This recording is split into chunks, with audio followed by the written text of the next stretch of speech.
question to the audience would be, what do you see from these pictures? You can type in the chat box. You can unmute yourself and you can speak also.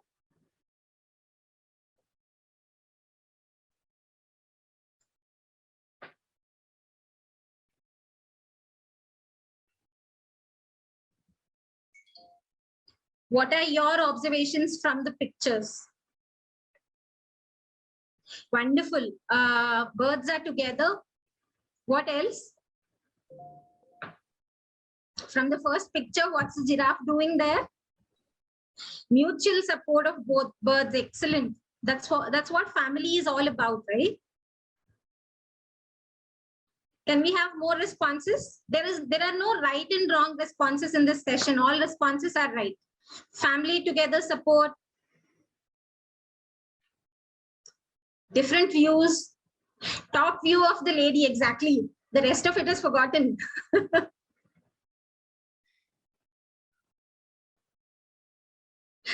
All right. I think I'll just explain why did we put this picture at the beginning of the presentation. Why are we starting it with this? We all know that our family system has actually undergone a lot of changes over a period of time. We were living in huge joint families. India as a country believed in Vasudhaiva Kutumbakam, wherein the world is considered to be one large family. From that kind of a philosophical thought, today we are actually living in more of nuclear families. There are still cultures where there are joint families which are still existing, but majority of us have moved into nuclear systems, and we are individualizing further. Like, we've reached a place where even two is becoming a crowd. There are a lot of issues between the family members, between husband and wife. The divorce rate is actually going high. So we decided that we'll run a series of sessions on family systems, take you back to the origins of family system and introduce the spiritual aspect also, so that we all understand where we are heading and what is the choice that we can make. Because we can give you a lot of content. Ultimately, we can only make you think. The choice is again individual, right? Now, as you see in the picture, exactly. Someone just said it was united family living in harmony. Absolutely. People were living in huge joint families and they were absolutely harmonious and peaceful. For us now, two has become a crowd. We get to see a lot of people quarreling within the households. So our intention of putting up this picture, the psychological view, is we often make a lot of judgments. Every second we make a lot of judgments about people, about events. So the highest form of intelligence is actually evaluating, observing without evaluating, without making any judgments. That's when we will get on to the learner's path. So whenever we remain learners for a lifetime, I think we will understand people with a lot of kindness and compassion, which is missing in today's society. Kindness and compassion is higher order intelligence, higher order thinking. So if we can just start it with our own selves, from our own families, I think we will spread the same into society. So instead of judging people based on one aspect or what we get to see of their lives, why not we remain holistic? Why not we not miss out the big picture, which the giraffe did? The big picture here is to draw the lady, but eventually it drew the hat, or only that aspect of the hat that it could see. Now, if what happens if we all become judgmental? Psychologically, when we all become judgmental, obviously the same judgment will be passed on to our children also. So we will tell them what to do. We will always tell them, do this, don't do this, do this, don't do this. So constantly we are correcting them. We will not leave the how to them. So eventually their personality is not evolved. They don't learn it by themselves. Rather, they'll start emulating more than what is needed. And eventually they'll get influenced by a lot of people when they grow up. And that's when the protection comes. So if you actually see the bird there, the little bird is stepping out of the nest and is risking a lot of things. And the parents are trying to protect. So the question here that you all need to take is, how long can we protect our children and in what all instances can we protect our children? So are we really supposed to be like the police, the moral police, or are we supposed to focus on giving them the right kind of value system so that with or without our existence, they'll be able to make right kind of choices, right? So we will move on.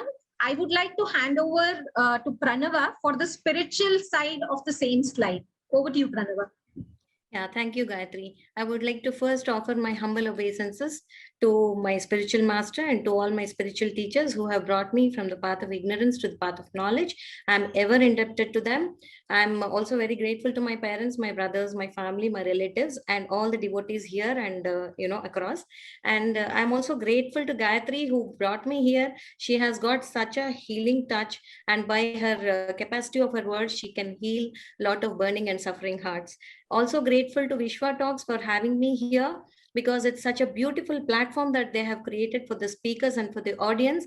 And this can actually revolutionize many things, like, not just emotional and psychological aspects, but it can have a social impact and a spiritual impact as well. And coming to the slide now, the angle of vision of this giraffe is from the top. So it's able to see only from the top, and it's missing the entire picture.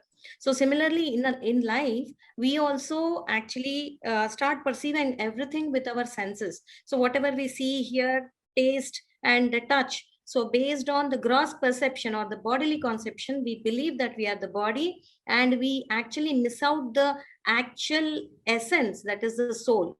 So there is a soul within our body, and we miss out that. So in order to get the complete picture, we must actually refer to the scriptures like Bhagavad Gita as it is, or Srimad Bhagavatam, and there are many, many scriptures from which we have to take that complete picture and develop an angle of vision, which is called Shastra Chakshu. So when we see from the Shastra, we get the complete picture. And coming to these birds, if you see that the top bird is actually risking and giving food to the baby bird, and there's a mother bird who is supporting from the bottom. So the top bird, you can see, is like our guru or the spiritual master who is actually nurturing us with all the knowledge and all the shastra, and so that we get the right inputs and the right perspectives. And the baby bird is like totally dependent on the spiritual master who is like the spiritual father, and the bird who is supporting is our Vedas or the shastras or the spiritual mother. So apart from our biological mother and father, we have the parents who are our spiritual master and the spiritual mother, the Vedas. So when we take everything from these two, definitely we can get the complete picture of life. And we cannot be like the like a foolish person who has a hen and it gives golden eggs. So what he does is, because the hen is eating a lot of food, he cuts off the front part and thinks that hen should give me a lot of golden eggs only. So he's foolish because he doesn't want to take the entire perspective. He wants to take only what suits him and what doesn't suit him. So this is called half hen logic. So our logic has to supply the intelligence from the Shastra completely. So we have to take it in toto and not selectively. Okay, that's the spiritual perspective of this slide in both the pictures.